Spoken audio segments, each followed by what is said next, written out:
Oke, assalamualaikum warahmatullahi wabarakatuh. Selamat pagi rekan-rekan. Tadi pun. Oke, yang terhormat kepada beliau Ibu Kepala Sekolah SMA Negeri 1 Wali Timur atau yang mewakili, dan yang terhormat rekan-rekan sejawat guru SMA Negeri 1 Wali Timur. Di sini saya akan menyebarkan pemahaman dan penerapan pengalaman terkait budaya positif dalam kegiatan pendidikan guru penggerak angkatan 10 di Kabupaten Lampung Timur. Perkenalkan, saya sendiri yaitu J.P. Agustiawan, guru mata pelajaran produktif di SMA Negeri 1 Wali Timur.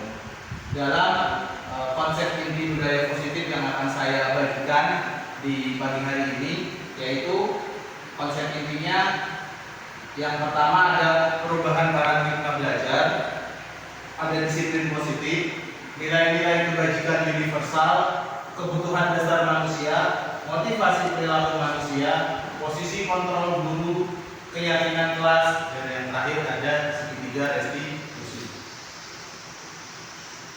Perubahan paradigma belajar.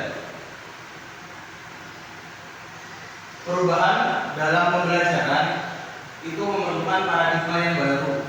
Maksudnya adalah pembelajaran dengan paradigma baru merupakan pembelajaran yang dirancang berdasarkan prinsip pembelajaran berdiferensiasi, sehingga peserta didik belajar sesuai kebutuhan berdasarkan tahap perkembangan sesuai teori psikologi modern untuk mewujudkan profil pelajar Pancasila. Seperti yang sudah tergambar di layar rekan-rekan, profil pelajar Pancasila ini ada 6. Jadi pada dasarnya saya di sini dan rekan-rekan CGP yang lain itu tujuan akhirnya, endingnya ya kita dapat menciptakan seorang pelajar yang memang dasarnya mereka berdasarkan profil pelajar Pancasila. Oke, selanjutnya. Nah, di sini sebenarnya ada miskonsepsi tentang teori kontrol. Kita biasanya berpikir kalau kita sebagai guru bisa memiliki murid, bisa mengarahkan murid. Ternyata itu hanya sebuah ilusi, rekan-rekan. Salah satunya di sini disampaikan ilusi guru kontrol murid. Jadi sebenarnya guru tidak bisa mengontrol murid. Dan sebenarnya kalau menurut filosofi Heider Dewantoro, ya tidak boleh guru itu mengatur muridnya. Ada juga ilusi bahwa semua penguatan positif efektif dan bermanfaat. Ada juga ilusi bahwa kritik dan saran membuat rasa bersalah mampu menguatkan karakter, dan ada juga ilusi bahwa orang dewasa memaksa. Jadi semua itu hanya ilusi kontrol, kan? Pada dasarnya ya berkebalikan, tidak sesuai dengan yang ada di layar. Bisa dilanjutkan. Nah, di sini ada tabel terkait perubahan paradigma stimulus respon ke pendekatan teori kontrol. Di sini saya contohkan yang paling atas di tabel yang tertera itu ada stimulus respon tentang dunia. Realitas atau kebutuhan kita sama, tetapi pada dasarnya menurut teori kontrol tentang dunia, realitas atau kebutuhan kita di masing-masing itu berbeda. Jadi antara kita guru dengan murid sebenarnya pada dasarnya itu berbeda, tidak bisa kita samakan. Guru maunya A, murid maunya B, tidak bisa kita paksakan harus A. Gitu. Nah, ini makanya yang mendorong harus adanya perubahan paradigma pembelajaran. Bisa dilanjutkan? Nah, materi yang selanjutnya itu tentang disiplin positif. Disiplin positif merupakan salah satu cara penerapan disiplin yang bertujuan untuk menumbuhkan kesadaran serta memberdayakan peserta didik tanpa imbalan, ancaman, atau hukuman. Sebagai pendidik, salah satu tujuan kita adalah menciptakan peserta didik yang memiliki disiplin diri, sehingga mereka berperilaku mengacu kepada nilai-nilai kebajikan universal dan memiliki motivasi intrinsik dalam perubahan perilaku ke arah yang lebih baik. Bisa dilanjutkan. Nah, materi yang selanjutnya ada nilai-nilai kebajikan universal.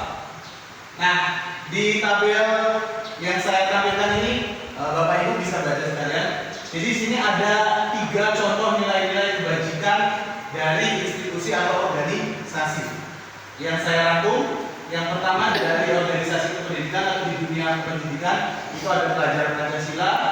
Kalau di organisasi atau di institusi IBO Primary Years Program PYP, ada juga di keterampilan hidup atau life skill. Di situ bisa nanti rekan-rekan baca semua. Yang pastinya semua bertujuan baik melahirkan budaya positif di lingkungan ataupun di instansi masing-masing. Bisa dilanjutkan, Pak Bu. Materi yang selanjutnya ada kebutuhan dasar manusia. Nah, di sini kebutuhan dasar manusia adalah segala sesuatu yang kita lakukan untuk mendapatkan apa yang kita inginkan. Seluruh tindakan yang kita lakukan memiliki tujuan tertentu.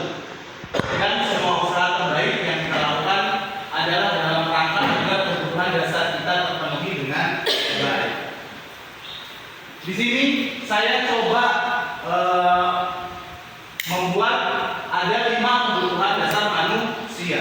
Yang pertama itu adalah bertahan hidup, yang kedua itu kasih sayang dan rasa ingin diterima, yang ketiga itu penguasaan, yang keempat itu kebebasan, dan yang kelima adalah kesenangan. Nah, di bagian yang pertama untuk bertahan hidup, manusia pasti punya tujuan. Karena manusia tujuan utamanya adalah untuk hidup. Jadi bagaimana mereka manusia supaya bisa bertahan hidup? Ya yang pasti mereka membutuhkan yang namanya makanan. Tujuan utama manusia hidup pasti untuk mencari makanan. Karena kalau kita tidak makan biasanya kita akan lemas, sakit, dan ujung-ujungnya meninggal. Seperti itu ya Pak Ibu ya? Ya. Yang selanjutnya ada kasih sayang dan rasa ingin kita terima. Pasti setiap manusia juga menginginkan rasa yang, maksudnya rasa ingin kita terima. Jadi kalau dalam keluarga sedih kita ingin dianggap lah, berarti kita masih ada dalam hidup keluarga tersebut. Kalaupun tidak, berarti untuk apa kita hidup? Karena kita tidak diterima. Gitu.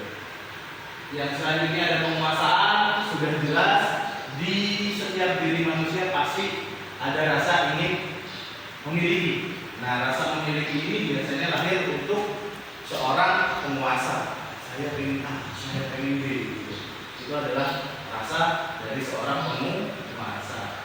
Yang selanjutnya ada kebebasan. Yang pasti setiap manusia tidak ingin terikat. Mereka selalu ingin diberi kebebasan. Makanya setiap manusia pasti hidupnya ingin bebas, tidak ingin terikat. Yang selanjutnya ada kesenangan. Sudah jelas manusia hidup di dunia ini tidak ingin mendapatkan selalu masalah. Mereka selalu ingin bahagia, yaitu dengan kesenangan. Bisa dilanjut Pak Ibu. Materi yang selanjutnya ada motivasi perilaku manusia. Nah, di sini saya membuat ada tiga motivasi perilaku manusia. Yang pertama yaitu menghindari tidak nyaman atau hukuman. Yang kedua itu untuk mendapatkan imbalan atau penghargaan dari orang lain. Dan yang ketiga ada menjadi orang yang mereka inginkan dan menghargai diri sendiri dengan nilai-nilai yang mereka percaya. Nah, dari 3 motivasi yang tadi saya sampaikan, ternyata ada 2 motivasi yang motivasi tersebut lahir dari luar diri manusia atau bergantung pada orang lain. Yang pertama yaitu menghindari ketidaknyamanan atau hukuman, dan yang kedua adalah untuk mendapatkan imbalan atau penghargaan dari orang lain. Itu motivasi yang sebenarnya tidak lahir dari diri sendiri, tetapi dari orang lain. Contohnya, kita bekerja kepada si A karena kita berharap si A tersebut memberikan imbalan kepada kita. Berarti motivasinya bukan motivasi dari diri, tapi motivasi ingin mendapatkan imbalan. Terus yang selanjutnya, saya hormat sama si B. Kenapa? Karena saya nggak mau dihukum sama si B. Saya pengen patuh sama si B. Berarti kita juga tidak hidup atas motivasi sendiri, tetapi motivasi bergantung pada orang lain. Nah, hal yang ketiga, menjadi orang yang mereka inginkan dan menghargai diri sendiri dengan nilai-nilai yang mereka percaya. Inilah motivasi yang harus kita kembangkan, kita bangkitkan, kita tanamkan ke diri setiap murid-murid kita di sekolah. karena ini adalah yang termasuk ke dalam motivasi intrinsik, motivasi dari diri sendiri. Di sini ada tiga teori terkait motivasi. Yang pertama ada hukuman, terus ada konsekuensi, dan yang terakhir ada restitusi.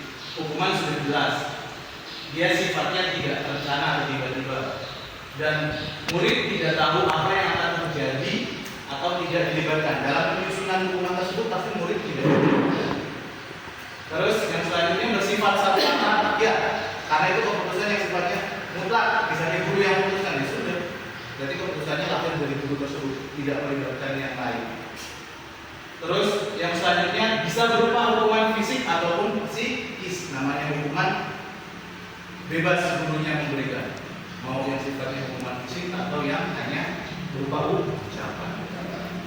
Yang selanjutnya ada konsekuensi.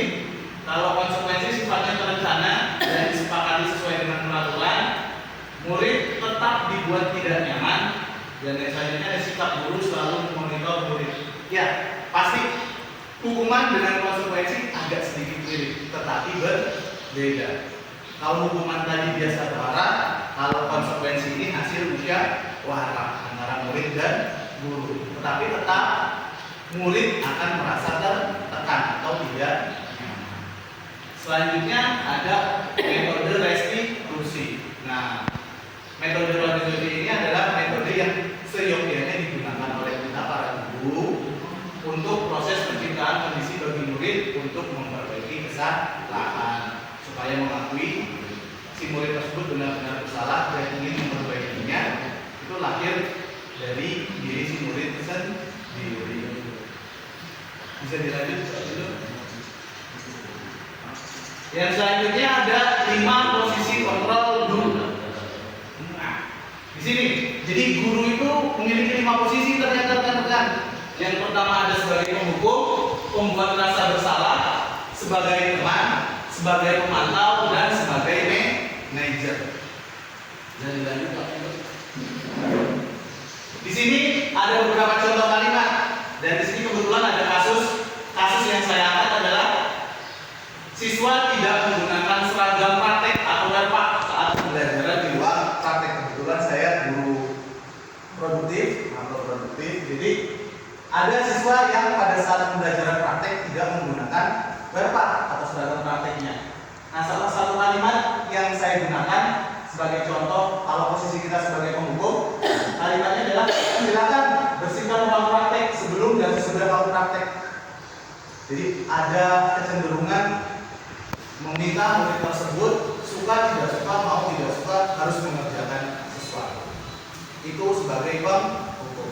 Yang selanjutnya sebagai pembuat rasa bersalah, kalimatnya mungkin di sini berapa kali Bapak harus memberitahumu, kamu selalu bikin Bapak kecewa.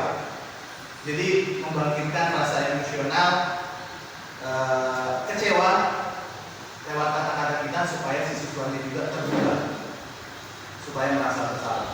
Dilanjut Pak Indo. Ada kalimat sebagai teman.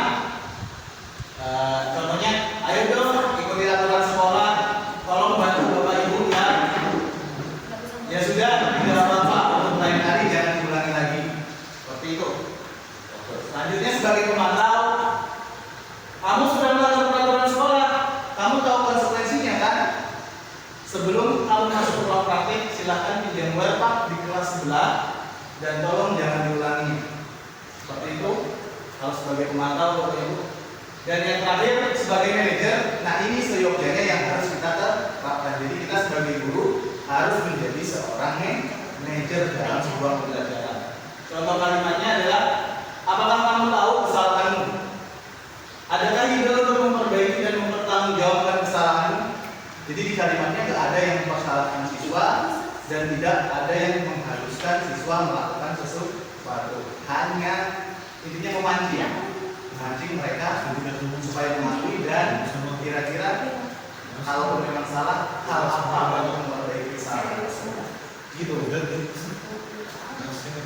Nah, di sini saya ada tabel pertanyaan-pertanyaan.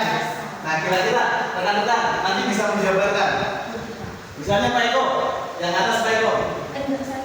Atau mau semuanya Pak Eko? Yang pertama ada saya kecewa sekali dengan kamu. Itu bertindak sebagai apa? Kamu tidak pernah benar melakukannya. Itu posisi kontrol apa? Ayolah lakukan demi ibu atau bapak. Apakah kamu mau mendapatkan stiker bintang hari ini? Yang keempat, bagaimana kamu bisa menyelesaikan masalah ini? Dan yang terakhir, kamu selalu yang paling terakhir. Nah, kira-kira ada yang ingin Nomor 1. ya silakan Pak Eko, saya kecewa. Itu posisi kontrol. Rasa bersalah. Ya, pembuat rasa bersalah. Oke, yang kedua, kamu tidak pernah benar melakukannya. Merasa bersalah. Kira-kira gimana Mr. Fahmi? Merasa bersalah. Oke, merasa bersalah juga ya, menurut Mr. Fahmi. Oke, ayolah lakukan demi ibu atau bapak. Teman. Gimana Pak Windu? Teman. Sebagai teman. Oke. Yang selanjutnya ada, apakah kamu mau mendapatkan stiker bintang hari ini? Sebagai apa Pak Windu? Memantau. Pemantau Pak Darmanto. Ya. Yang selanjutnya, bagaimana kamu bisa menyelesaikan masalah ini? Manajer. Sebagai manajer. Oke. Nah, kalau yang paling terakhir, kamu selalu yang paling terakhir. Itu sebagai apa kira-kira? Merasa bersalah. Pembuat rasa bersalah. Oke ya. Tadi di atas ini adalah pemukul yang Rasa bersalah. ya kalian atas tadi pembuat rasa bersalah. Ya, yang bawah pembuat rasa bersalah juga tadi yang diserbagi. Terus yang ini ayolah itu sebagai teman. Terus yang keempat, apakah kamu mendapatkan stiker bintang? Pemantau tadi ada Pak Darmanto. Yang kelima, bagaimana kamu bisa mengerjakan masalah ini? Manajer. Dan yang terakhir, kamu selalu paling terakhir. Itu adalah pembuat rasa bersalah. Oke, dilanjut Pak Windu. Nah, di sini kita bisa koleksi. Ya, tadi yang paling atas saya kecewa. Itu sebenarnya adalah sebagai pembuat merasa bersalah. Karena jelas saya kecewa sekali. Tadi contoh kalimat tadi. Terus yang selanjutnya ada, kamu tidak pernah benar melakukannya. Berarti kita mengaku, menyalahkan, menjudge. Jadi itu adalah sebagai penghukum. Yang selanjutnya, ayolah lakukan demi ibu atau bapak. Itu adalah sebagai teman. Jelas. Yang selanjutnya ada, apakah kamu mau mendapatkan stiker bintang hari ini? Itu adalah sebagai pemantau. Jadi kan mau tidak, berarti kita menghadapi siswanya. Kalau yang siswanya mau, berarti mau berubah. Kalau yang tidak mau, berarti tidak berubah. Kita pantau. Yang selanjutnya, bagaimana kamu bisa menyelesaikan masalah ini?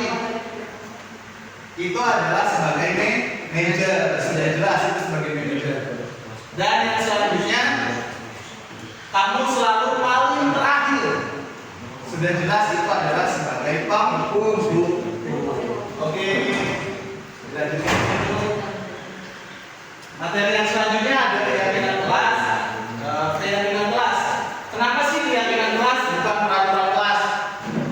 Jadi saya lebih menginginkan keyakinan kelas yang dibuat dibandingkan dengan peraturan kelas. Karena kalau peraturan kelas sifatnya mengikat dan siswa merasa terikat.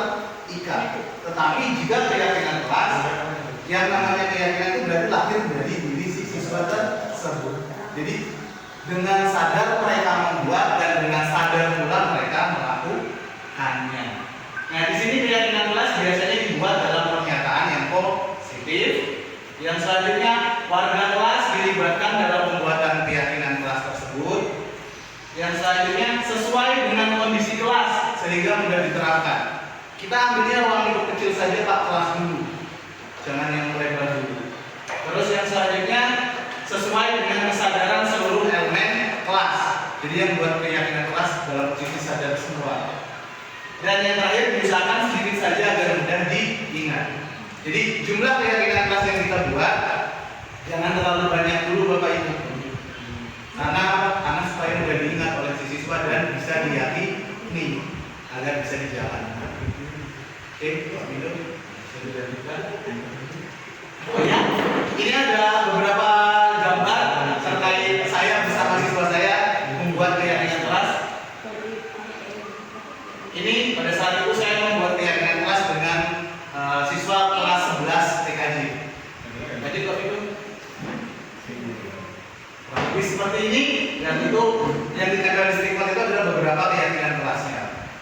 Dilanjut Pak. Nah di materi yang terakhir itu ada segitiga restitusi. Nah segitiga restitusi adalah suatu dialog atau komunikasi dengan kulit dalam menyelesaikan suatu masalah untuk menemukan solusi secara mandiri dan bertanggung jawab. Dalam segitiga restitusi itu ada 3 hal yang kita laksanakan. Yang pertama adalah menstabilkan identitas, yang kedua ada validasi tindakan yang salah, dan yang terakhir atau yang ketiga ada menanyakan keyakinan. Bisa dijelaskan Pak Bino?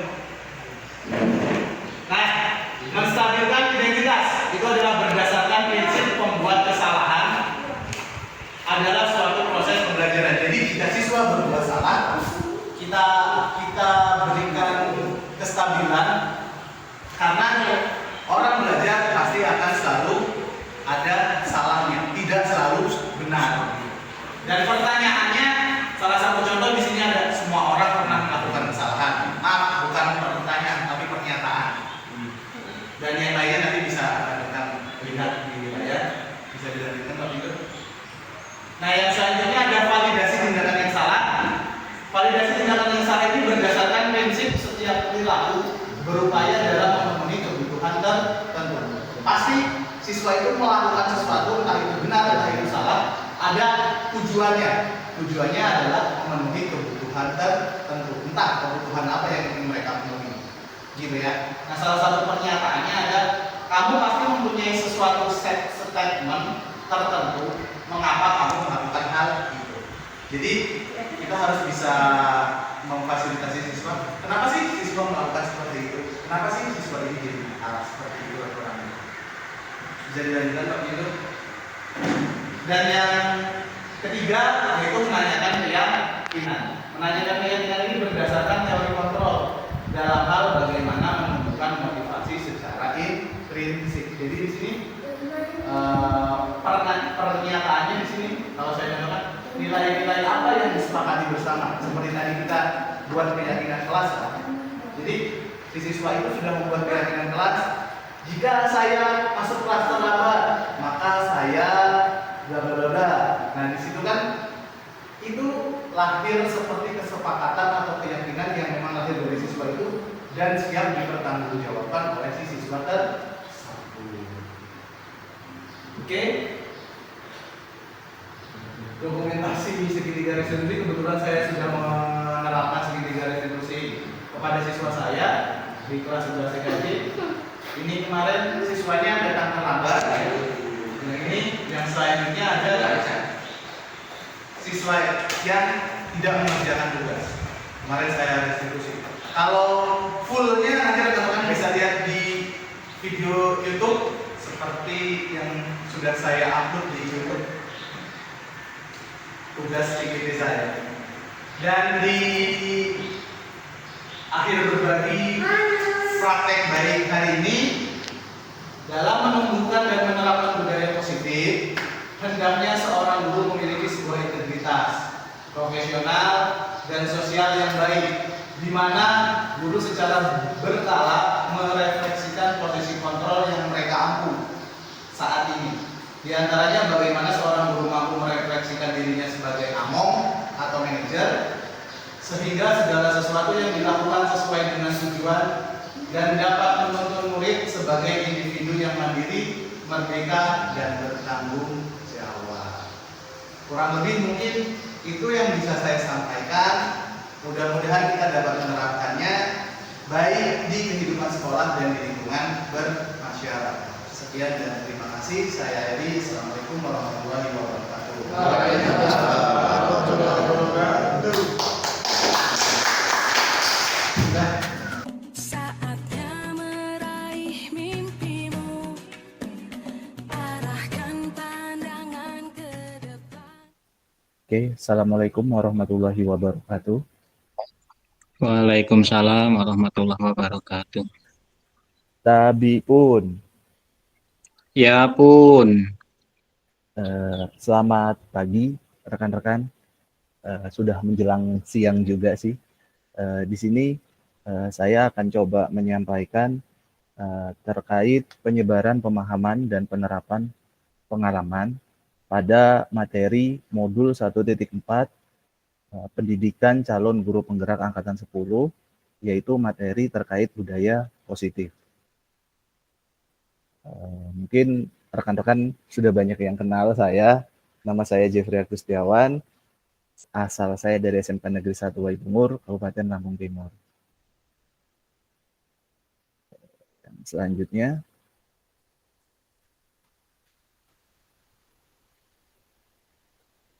di sini yang akan saya sampaikan pertama adalah konsep inti budaya positif.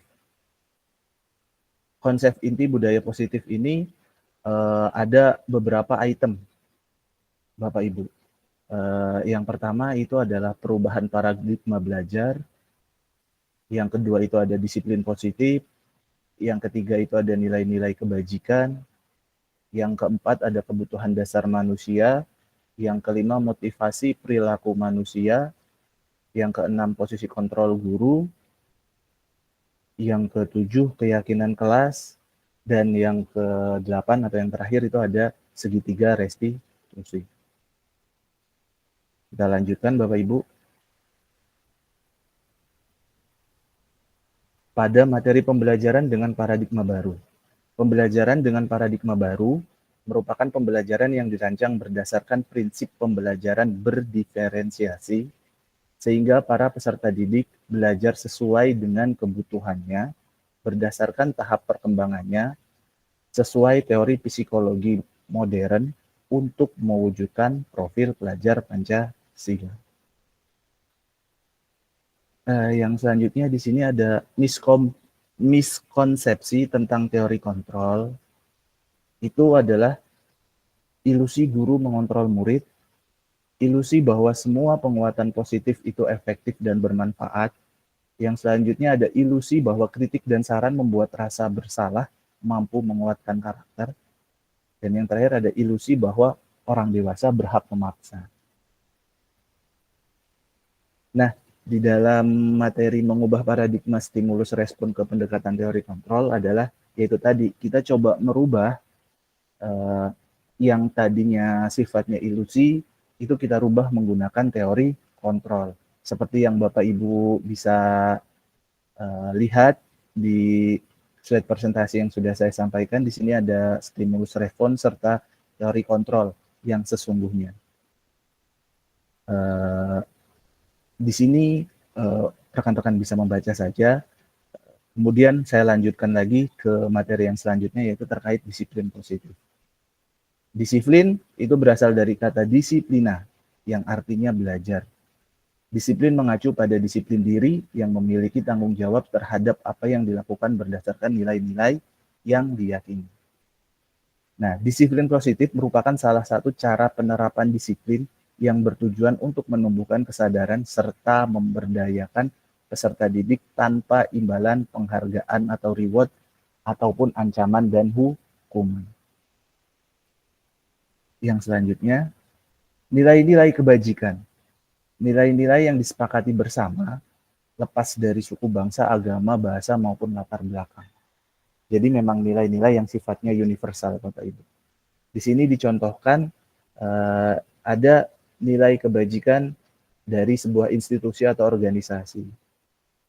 Yang pertama, terkait profil pelajar Pancasila, sudah jelas.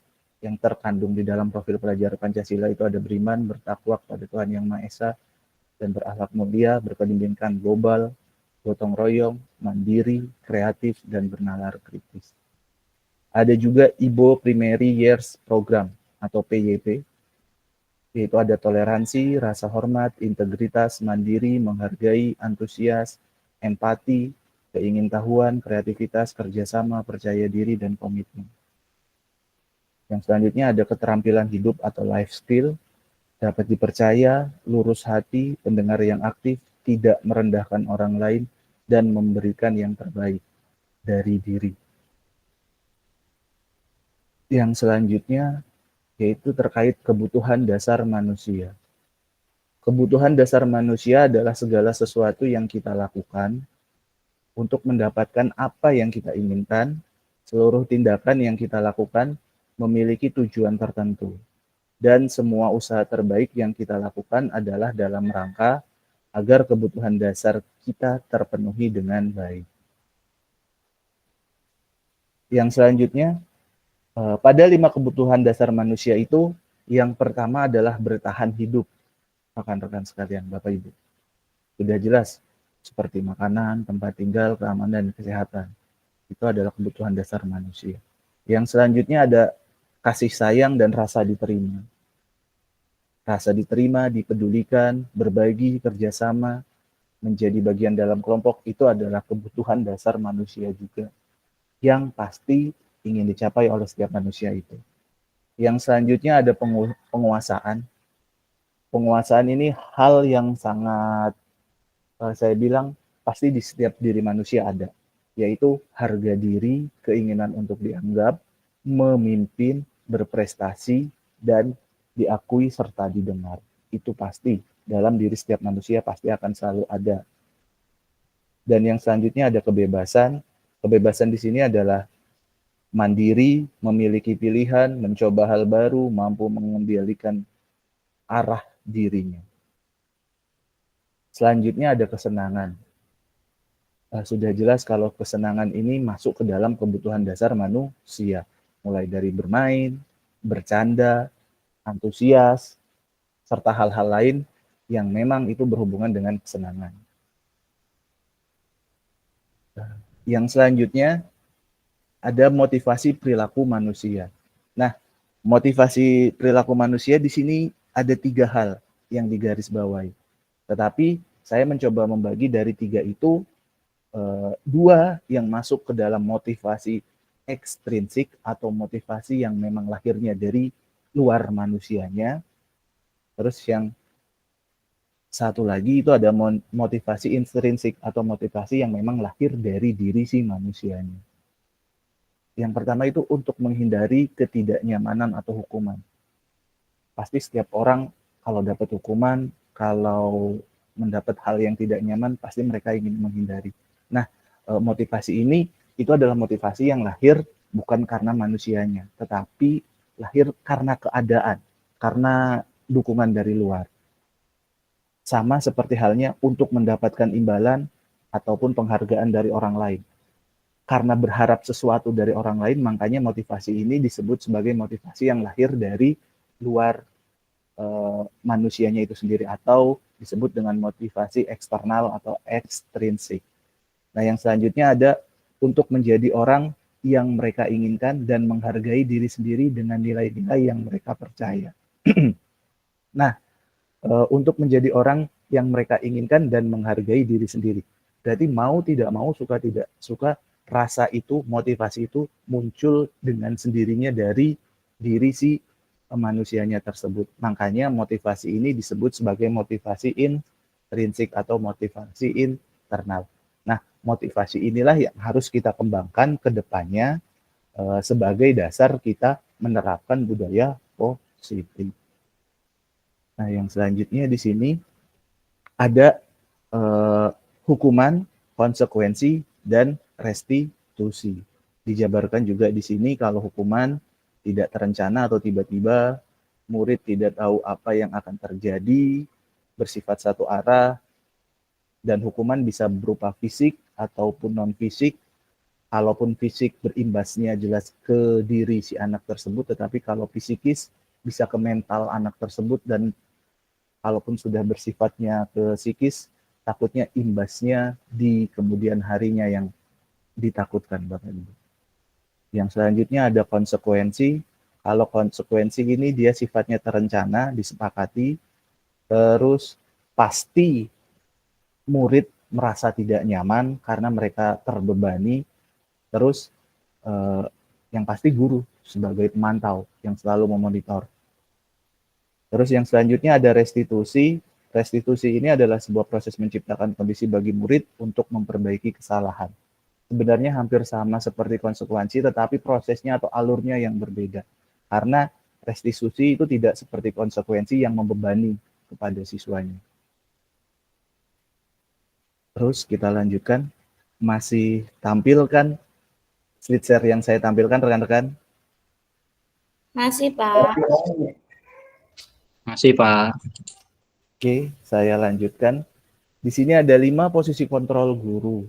5 posisi kontrol guru itu yang pertama ada sebagai penghukum, yang kedua sebagai pembuat merasa bersalah, yang ketiga sebagai teman, yang keempat sebagai pemantau, dan yang terakhir itu adalah sebagai manajer. Nah, dari kelima posisi itu, di sini ada contoh-contohnya, tetapi mungkin saya tidak akan sampaikan terlalu banyak. Di sini saya akan bacakan sepintas saja, karena toh memang materi ini hampir sama dan hampir sering disampaikan oleh rekan-rekan yang lain pun. Di sini saya akan contohkan pada saat siswa tidak menggunakan atribut lengkap. Kalau sebagai penghukum, kalimatnya mungkin memerintahkan si siswa tersebut, silakan hormat pada bendera selama 1 jam. Itu salah satunya. Terus yang pembuat merasa bersalah, berapa kali ibu bapak harus memberitahu kamu, kamu selalu saja mengecewakan ibu bapak. Intinya ada kalimat yang memang membuat si diri siswa itu bersalah, Bapak Ibu. Yang selanjutnya, sebagai teman, yang pasti kalau sebagai teman, ayo dong ikuti aturan sekolah, tolong bantu ibu bapak ya, sekali ini. Kurang lebih seperti itu kalimatnya. Jadi menganggap kita itu setara dengan murid, seumur dengan murid, sehingga murid merasa gurunya itu adalah sebagai teman. Ada contoh kalimatnya adalah, kamu sudah melanggar peraturan sekolah, kamu tahu konsekuensinya kan? Setelah upacara kamu beli atributnya ke koperasi dan jangan diulangi lagi ya. Nah, kurang lebih seperti itu, memantau. Jadi nanti ke depannya si siswa ini benar-benar berubah atau tidak gitu. Nah, yang terakhir itu sebagai manajer. Kalau manajer sudah jelas, karena manajer itu adalah posisi kontrol yang memang harus dimiliki oleh setiap guru ke depannya, karena memang benar-benar posisi manajer ini adalah posisi yang memang menaungi seluruh posisi, atau kalau kita buat hierarkinya, manajer ini di paling atas posisinya. Contoh kalimatnya di sini ada, apakah kamu tahu kesalahan kamu? Kira-kira bagaimana kamu memperbaiki kesalahanmu? Gitu. Jadi ada hal yang membangkitkan semangat si siswa untuk gimana sih supaya saya tidak mengulangi kesalahan tersebut berulang kali, tetapi yang memang pertanyaan itu memotivasi, supaya motivasi intrinsiknya, internalnya si siswa itu bisa bangkit dengan sendirinya. Kalau posisi kita sebagai manajer, Bapak Ibu. Yang selanjutnya di sini ada contoh-contoh kalimat posisi kontrol. Ini kita skip saja, langsung kita lanjut ke materi yang selanjutnya, yaitu keyakinan kelas, Bapak Ibu. Nah, mengapa sih yang kita buat itu harus keyakinan kelas? Kenapa bukan peraturan kelas, Bapak Ibu? Nah, sudah jelas dibahas dari pada sesi elaborasi kemarin terkait peraturan kelas. Peraturan kelas itu tidak sifatnya tidak lahir dari motivasi diri si siswa tersebut. Atau bahasanya peraturan kelas itu dibuat hanya untuk mengikat saja. Setelah lepas dari peraturan ataupun area lingkup sekolah tersebut, ya sudah, peraturannya kan hanya untuk di sekolah atau untuk di kelas. Sekarang posisinya kita sudah tidak di kelas, sudah tidak di sekolah. Ya sudah, kita tidak usah mengikuti peraturan itu. Kurang lebih seperti itu. Nah, lain dengan keyakinan kelas. Kalau keyakinan kelas, itu kita coba buat, kita coba rancang, itu berdasarkan keyakinan dari, kalau sekolah ya berdasarkan warga sekolahnya, kalau kelas ya berarti kan berdasarkan guru dan siswa pada saat membuat. Nah, pembentukan keyakinan kelas itu harus yang pertama bersifat abstrak, yang kedua berupa pernyataan yang universal, yang ketiga dibuat dalam pernyataan positif, yang keempat sedikit saja agar mudah diingat, jadi jangan terlalu banyak gitu. Terus yang kelima ada sesuai dengan kondisi kelas atau sekolah sehingga mudah diterapkan. Dan yang terakhir ada semua warga sekolah atau warga kelas dilibatkan saat membuat keyakinan kelas. Kurang lebih seperti itu terkait keyakinan kelas, Bapak Ibu. Nah, yang terakhir di sini ada segitiga restitusi. Ini sebenarnya yang ditekankan pada saat kita belajar terkait budaya positif. Karena seringkali kita sebagai guru sudah menggunakan segitiga restitusi, tetapi tidak komplit gitu, Bapak Ibu. Mungkin hanya validasi tindakan yang salah saja yang kita lakukan, ataupun hanya menanyakan keyakinan saja, atau bahkan hanya menstabilkan identitas saja. Jadi tidak lengkap. Nah, seiring berjalannya waktu di materi budaya positif ini, segitiga restitusi itu harus kita laksanakan semua tanpa terputus dari 3 hal. Yang pertama ada validasi tindakan yang salah, menanyakan keyakinan, menstabilkan identitas. Nah, yang selanjutnya, menstabilkan identitas berdasarkan prinsip membuat kesalahan adalah bagian dari proses pembelajaran.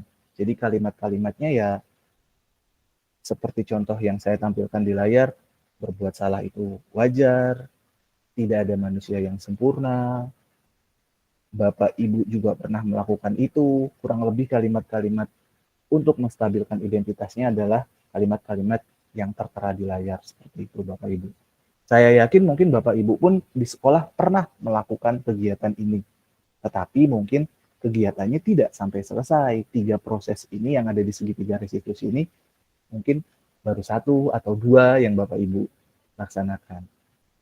Contoh lagi kalimat dari validasi tindakan yang salah, di sini ada, kamu pasti punya alasan mengapa melakukan hal itu, padahal kamu bisa melakukan yang lebih buruk dari ini ya.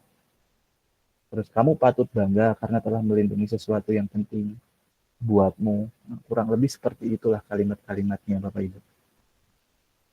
Nah, yang terakhir di sini di segitiga restitusi adalah menanyakan keyakinan. Jadi contoh kalimatnya di sini, apa keyakinan kelas kita? Nilai-nilai apa yang telah disepakati bersama? Seperti apa gambaran sebuah kelas yang ideal menurut kamu? Kamu ingin menjadi orang yang seperti apa? Nah, kurang lebih contoh-contoh kalimatnya seperti itu, Bapak Ibu. Nah, jadi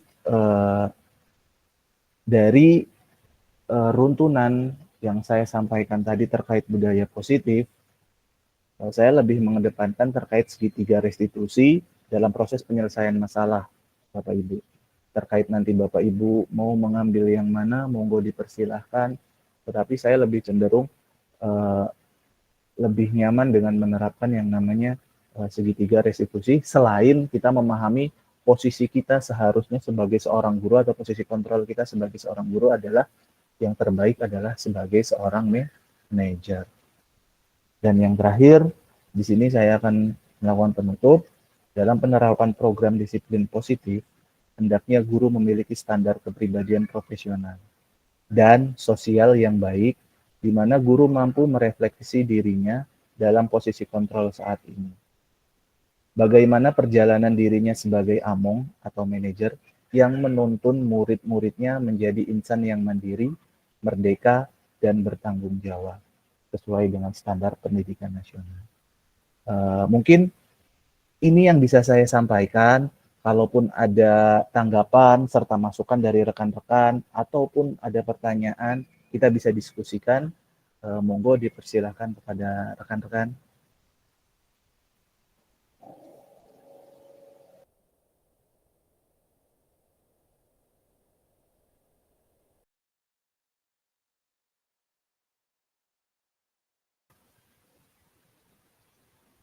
Monggo Pak Heri, jika ada tanggapannya, ataupun Bu Marita, Pak Ahmad Suhaini, Pak Agung, Bu Yesi. Ya, monggo silakan Pak Heri. Terima kasih Pak Jepri untuk pemaparannya yang lengkap. Saya cenderung lebih suka bertanya masalah sharing tentang masalah bukan kasus ya, tapi memang keaktifan anak yang memang luar biasa gitu Pak, Bapak Ibu ya. Dari 5 posisi kontrol guru, kita sebagai guru itu memang guru ini dituntut untuk apa ya, kayak malaikat atau gimana gitu ya, menghukum salah, terus eh, sebagai pembuat anak merasa bersalah juga, salah juga semacam itu. Terus tapi pada dasarnya eh, saya ingin sharing aja bagaimana sih sebenarnya menghukum yang kita tidak membuat salah mereka.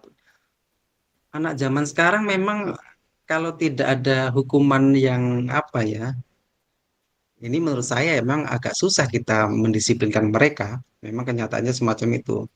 Tapi dari posisi lima kontrol tadi, bahwa kita ini menghukumnya, eh, kalau kita pak posisinya sebagai penghukum di yang sudah kita pelajari ini, eh, agak kurang baik, apalagi menghukumnya secara fisik semacam itu. Dan saya ingin sharing saja bagi eh, posisi kita sebagai penghukum dan posisi kita sebagai apa, membuat merasa bersalah itu tidak menjadi tidak begitu negatif semacam itu kalau kita terapkan semacam itu, atau menghukum tapi dalam hal yang positif semacam itu. Nah, ini saya ingin mendapatkan masukan dari teman-teman CGP semua. Iya, Kita siap. posisi merasa bersalah tapi yang dalam bentuk positif semacam itu. Terima kasih Pak Jebri. Siap Pak Heri, terima kasih.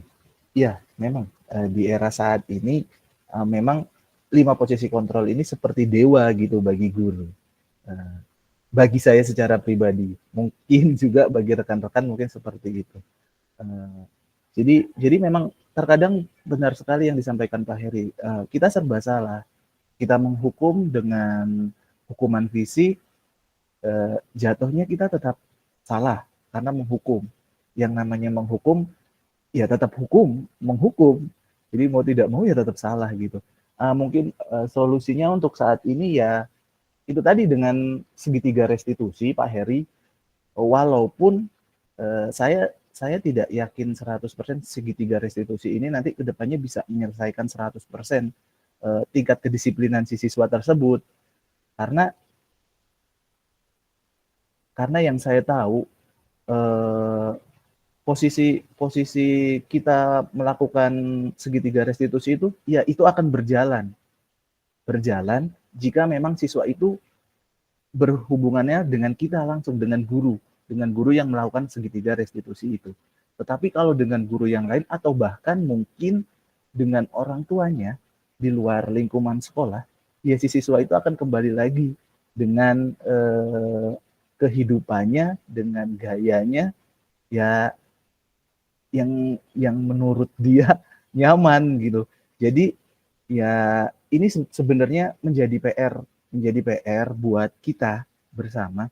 Jadi benar sekali yang ditanyakan Pak Heri. Gimana sih cara menghukum yang bahasanya tidak menyakiti, yang tidak juga dianggap salah dalam menghukum gitu. Dalam artian ya berarti kita tetap harus berkolaborasi sih Pak Heri. Jadi berkolaborasi selain dengan rekan sejawat yang ada di sekolah, ya dengan orang tua juga. Orang tua untuk memantau si siswa tersebut bagaimana hasil perubahan sikapnya setelah kita lakukan segitiga restitusi itu. Mungkin ada tambahan juga dari rekan-rekan. Di sini ada Pak Agung Ariski yang sudah resen sama Pak Ahmad Suhaimi. Monggo dipersilahkan Pak Agung dahulu. Terima kasih Pak Jeffrey dan teman-teman semuanya masih semangat di siang hari ini. Menanggapi sedikit Pak dari PowerPoint yang sudah dibuat Pak Jeffrey, luar biasa Pak, bagus sekali, sudah desainnya juga lumayan bagus, lengkap Pak. Kemudian dari awal motivasi, kemudian disiplin, kemudian 5 posisi kontrol sampai dengan penerapan segitiga restitusi sudah diterapkan oleh Pak Jeffrey. Kemudian tadi ada sedikit pertanyaan dari Pak Heri Ciptaning ya Pak ya, terkait dengan gimana sih cara menghukum yang tepat atau memberikan pelajaran yang tepat untuk anak seperti yang sudah kita lakukan beberapa hari sebelumnya begitu. Memang susah Pak Heri dan teman-teman yang lainnya, terutama di daerah Lampung Timur Sibawang ini kan juga lumayan banyak siswa-siswa yang seperti sekarang kita ketahui. Saya mungkin belum pernah mencoba ya Bapak Ibu yang menggunakan segitiga restitusi untuk yang anak-anak SMK begitu, yang notabene mereka STM. Kemudian yang kemarin saya coba menggunakan anak-anak SMA Bapak Ibu. Itu mereka sepengetahuan saya Pak Heri, dia merasa bersalah begitu Pak. Kemudian bisa mengetahui kesalahannya apa. Namun di situ Pak Heri dengan segitiga restitusi saya yakin dia bisa mengetahui kesalahannya. Itu yang paling penting Bapak Ibu menurut saya. Siswa bisa mengetahui kesalahannya terlebih dahulu, mengakui bahwa dia mempunyai kesalahan dan berbeda dengan keyakinan kelas, dan akhirnya maksudnya berbeda di sini mereka tidak mengikuti keyakinan kelas begitu dan berusaha untuk mencari solusi. Nanti untuk kedepannya saya nggak tahu bagaimana ceritanya untuk anak-anak tersebut, apakah masih bisa melakukannya lagi ataupun tidak. Yang jelas saat itu saya merasakan bahwa anak tersebut itu paham begitu apa yang sudah mereka lakukan dan mencari solusinya begitu Pak. Untuk kedepannya mudah-mudahan kalau saya hanya seorang guru berharap bahwa mereka tidak mengulangnya kembali begitu, bisa memperbaiki diri sendiri dan berbuat lebih baik lagi begitu Pak Heri. Kalau kedepannya nanti saya nggak tahu Pak ceritanya seperti apa nantinya. Terima kasih Pak Jeffrey dan teman-teman yang lainnya. Oke, terima kasih Pak Agung. Iya, betul sekali apa yang dikatakan Pak Agung, super sekali, mantap Pak Agung. Jadi memang ya itu tadi sih PR-nya. Sekarang kita bisa meluruskan mereka, tetapi nanti kedepannya bagaimana kita tidak tahu. Kira-kira ada tanggapan yang lain ataupun masukan dari Pak Ahmad Suhaimi? Monggo Pak Ahmad Suhaimi. Terima kasih Pak Jeffrey. Teman-teman sekalian luar biasa ini Pak Jeffrey. Dengar Pak suara saya? Alhamdulillah terdengar Pak Suhaimi. Jadi apa yang disampaikan Pak Jeffrey lewat slide-slide-nya itu luar biasa sekali. Terus tadi share yang disampaikan oleh Pak Heri Ciptaning juga menjadi kecemasan kita bersama Pak Heri, sama saja. Saya juga ini guru nih dikasih power, dikasih ini, tapi kok kita sendiri secara naluri ini nih kayaknya belum pas gitu. Makanya juga kemarin yang disampaikan waktu pertemuan sebelum ini ada bahasanya ilusi, ya Pak Jeffrey. Oh, guru ini ternyata kontrol ini hanya sebagai ilusi saja, ilusi kontrol. Ilusi guru mengontrol murid. Ilusi bahwa kritik membuat orang merasa bersalah dapat menguatkan karakter. Ilusi bahwa semua penguatan positif efektif itu bermanfaat. Ilusi bahwa orang dewasa itu memiliki hak untuk memaksa, umpamanya seperti itu. Loh, tapi ini kok akhirnya kok ilusi-ilusi saja. Jadi apa yang disampaikan Pak Heri itu luar biasa, betul sekali. Terus bagaimana ke depannya kita ini kalau memang semua yang sudah kita ramu, semua yang sudah kita persiapkan untuk menghadapi kasus-kasus yang ada di lingkungan sekolah kita, pada akhirnya itu pun kita sendiri masih belum yakin karena secara lapangan seperti itu. Namun mungkin ada sedikit hal yang perlu kita ketahui bersama, itu memang tidak bisa secara langsung bisa dirasakan. Makanya ada stimulus-stimulus yang bisa merubah kasus-kasus yang kita hadapi tadi. Selain menggunakan segitiga restitusi, mungkin yang perlu kita budayakan itu pembiasaan, Pak. Kalau pembiasaan kesehariannya sudah bagus, siswa tidak melanggar apa yang tidak pas kesepakatan kita bersama, maka kebiasaan itu akan menimbulkan hal-hal positif. Dari pembiasaan akan timbul hal-hal yang positif, akan lahir budaya lingkungan juga yang positif. Sehingga pembiasaan-pembiasaan baik ini meminimalisir penggunaan restitusi segitiga, meminimalisir apa kontrol guru karena memang pembiasaannya sudah bagus seperti itu. Mungkin pandangan saya lebih ke situ, Pak Jeffrey. Terima kasih. Nggih, Pak Suhaimi. Iya, sangat menginspirasi sekali Pak Suhaimi. Kita harus melakukan yang namanya pembiasaan supaya timbul apa tadi motivasi intrinsik, motivasi dari dalam diri siswa itu sendiri dengan melakukan pembiasaan. Oke, mungkin ada tanggapan yang lain dari Ibu Yesi yang sudah resen. Monggo dipersilakan Ibu Yesi. Baik, terima kasih Pak Jeffrey. Pertama saya akan menanggapi pemaparan dari Pak Jeffrey yang sangat luar biasa ya. Dirangkum dengan lengkap, penjelasannya juga mudah dipahami dan mudah tersampaikan sehingga kami yang mendengarkan juga mudah untuk paham. Selanjutnya menanggapi dari pertanyaannya Pak Hiri ya Pak. Saya juga jadi ingin untuk memberi tanggapan terkait dengan boleh nggak sih guru itu memberi hukuman gitu ya Pak ya. Karena galau juga kalau misalnya guru ini sekarang itu sangat dibatasi ya Bapak. Jadi kita itu gerak dikit aja bisa salah gitu. Nah, untuk terkait boleh nggak sih guru memberi hukuman? Nah, saya pernah mendengar atau membaca ya Pak, kita itu sebagai guru boleh memberi hukuman asal di sini ada 3 syaratnya Bapak Ibu. Jadi yang pertama itu hukumannya tidak boleh membuat malu, kemudian harus mendidik, yang kedua ya, hukuman itu harus mendidik, dan yang ketiga itu hukuman yang relevan atau sesuai. Misalkan membuat malu, jangan, misalnya hukuman tidak boleh membuat malu. Jadi kita usahakan jangan menghukum anak di depan anak-anak lain. Misal terlambat tidak ikut upacara, kita taruh anak-anak di tengah lapangan upacara misal, itu kan membuat malu ya dan membunuh mental anak tersebut. Kemudian yang kedua, hukuman itu harus mendidik. Jadi kita kasih hukuman yang memang dapat berdampak baik untuk anak tersebut. Kemudian yang ketiga yaitu hukuman itu harus relevan atau sesuai. Jadi ketika kita memberi hukuman itu harus sesuai dengan apa yang dilakukan atau kesalahan anak.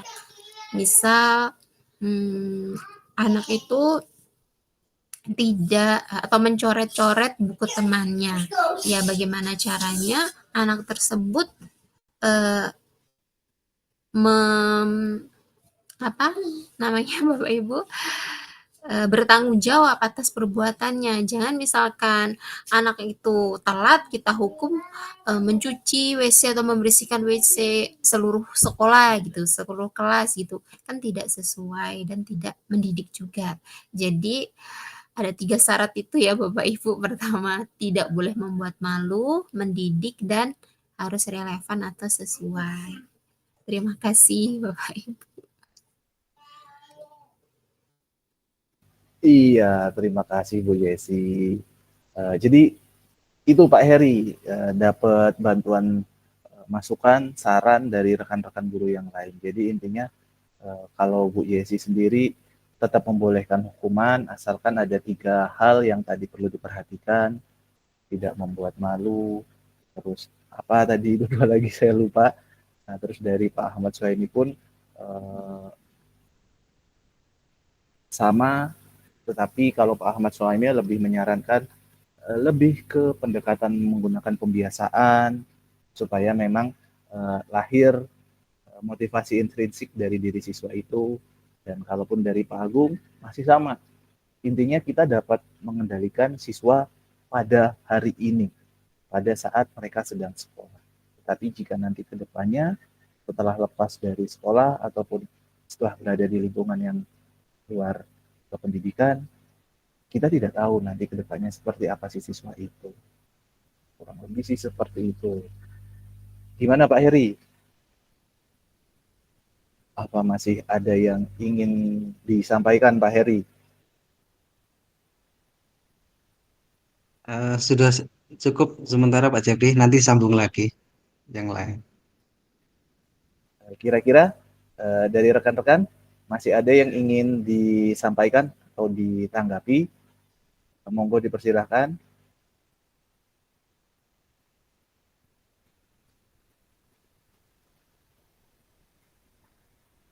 Kalaupun memang sudah tidak ada, berarti kegiatan berbagi praktik baik yang saya lakukan ini sudah selesai. Saya ucapkan terima kasih dan saya akhiri. Wabillahi taufiq wal hidayah. Wassalamualaikum warahmatullahi wabarakatuh. Saatnya meraih mimpimu, arahkan pandangan ke depan. Assalamualaikum wabarakatuh.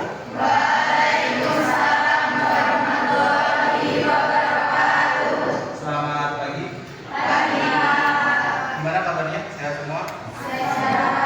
Oke, seperti biasa sebelum memulai aktivitas di pagi hari ini, silakan dibikin doa dulu. Karena Mas bikin doanya. Sudah siap enggak? Kita mulai.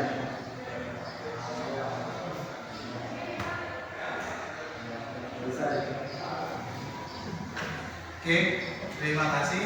Hari ini kelas 11 TKJ 1 ada yang tidak berangkat? Ada. Siapa saja? Mario.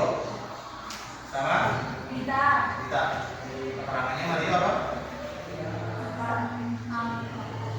Apa? Dito? Apa juga? Udah, dengan 2 orang. Oke, hari ini sebelum kita mulai pembelajaran, saya pengen kita buat dulu kesepakatan kelas atau yang bisa disebut dengan keyakinan kelas.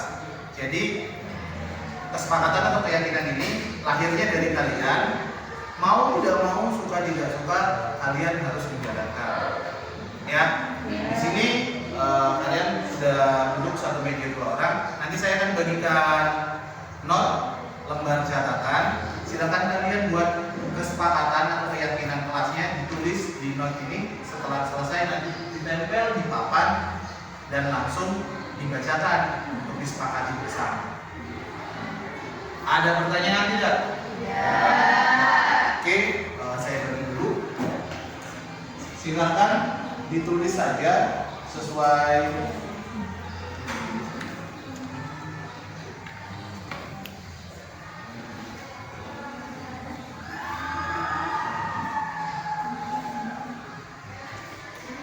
intinya. Silakan didiskusikan dulu dengan teman-teman sampingnya.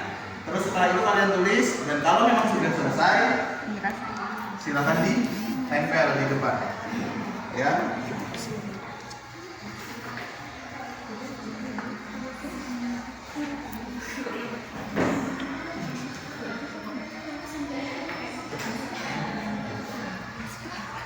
Oke. Silakan diisi. Ya, silakan didiskusikan. Terus kalau sudah selesai silakan ditempel.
selesai, silakan di tempel. Ini saja.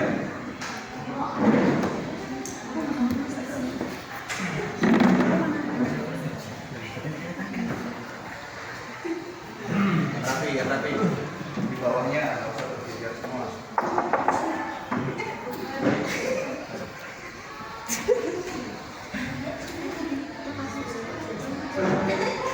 Itu yang jatuh tempelin. Balik udah sampai.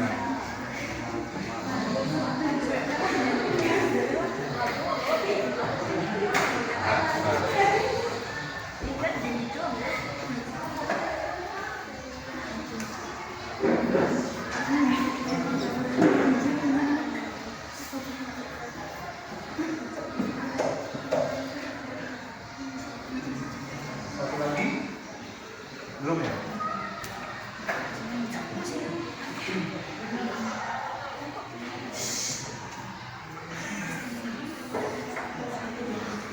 Ya, tinggal.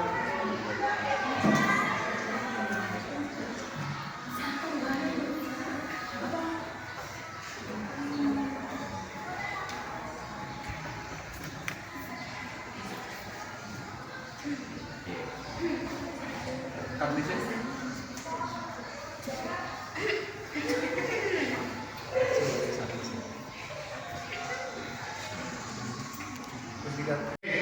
Ini kesepakatan kelas yang sudah kalian buat. Beneran ini kalian yang buat? Iya.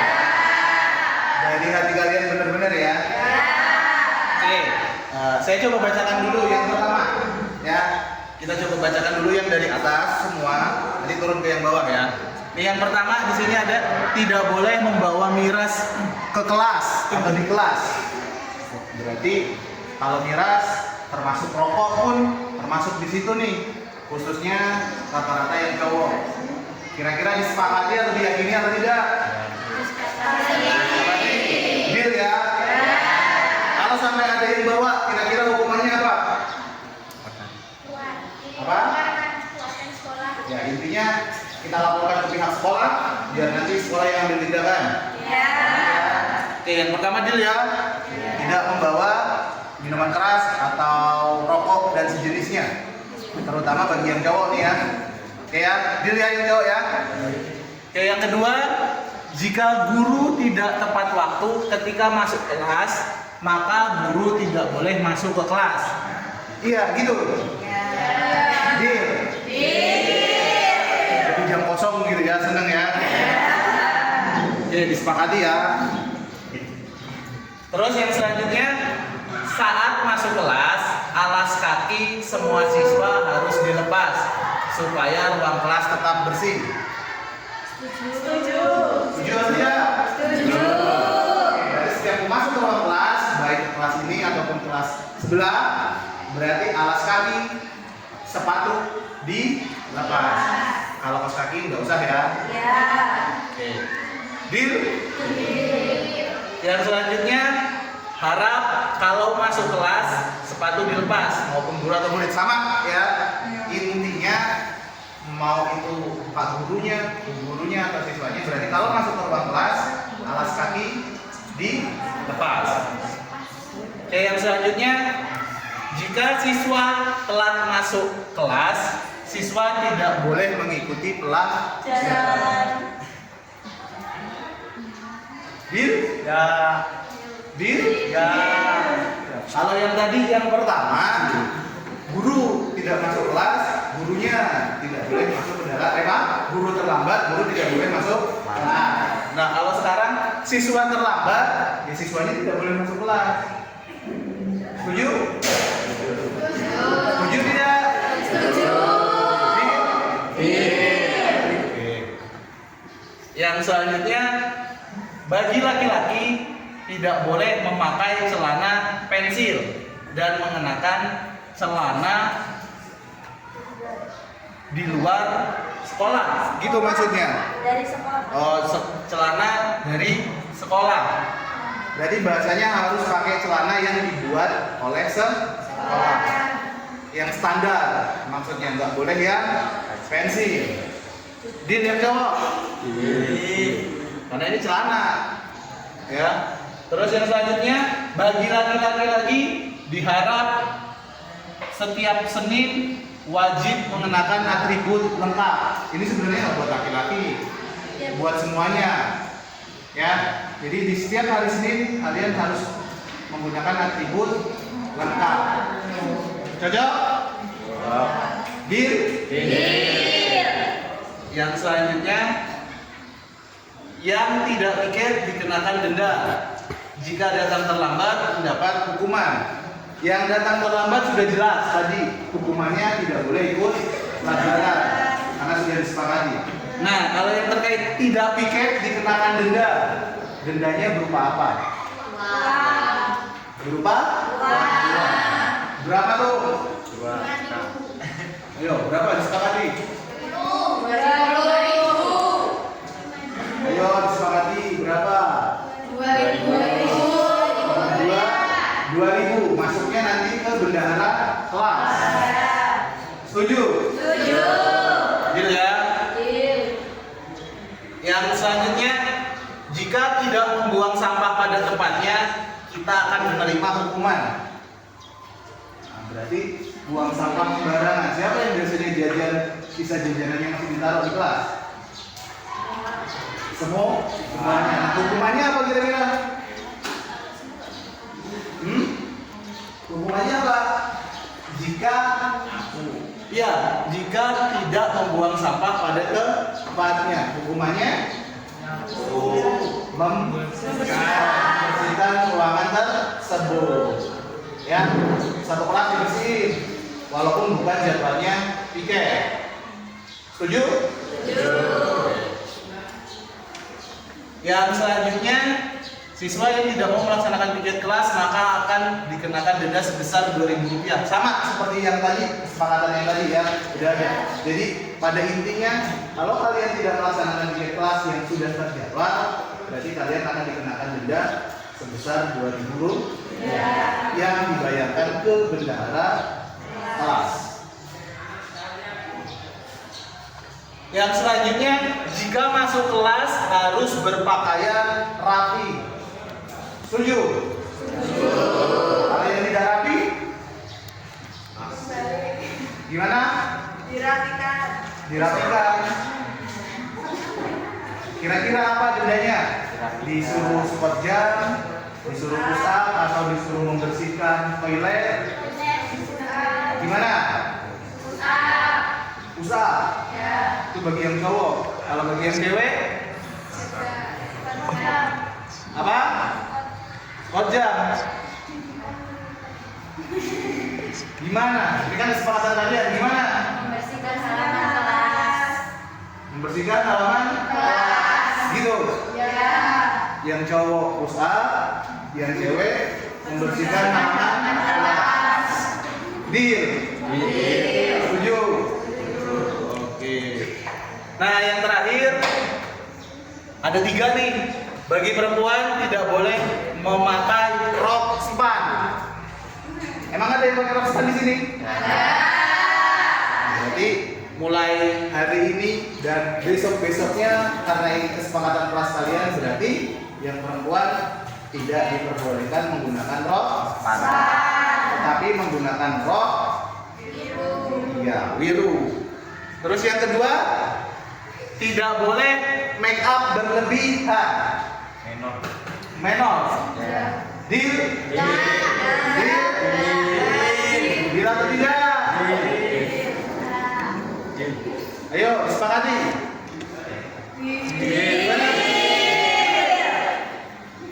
Cocok? Oke, yang selanjutnya, bagi perempuan di hari Senin wajib menggunakan atribut lengkap, sama seperti yang tadi. Pada dasarnya semua siswa di hari Senin wajib menggunakan atribut lengkap. Sebenarnya bukan siswa saja, saya pun harus menggunakan atribut kalau di hari Senin. Jadi ini kesepakatan kelas yang sudah disepakati, ya kan? Lahirnya dari kalian yang membuat, dan kalian juga yang harus menjalankan. Ya, jadi saya harap kesepakatan kelas yang kita buat hari ini bisa kita jalankan dan bisa kita terapkan sehingga kelas kita menjadi kelas yang memang benar-benar nyaman, aman dan tentram. Oke, ada pertanyaan?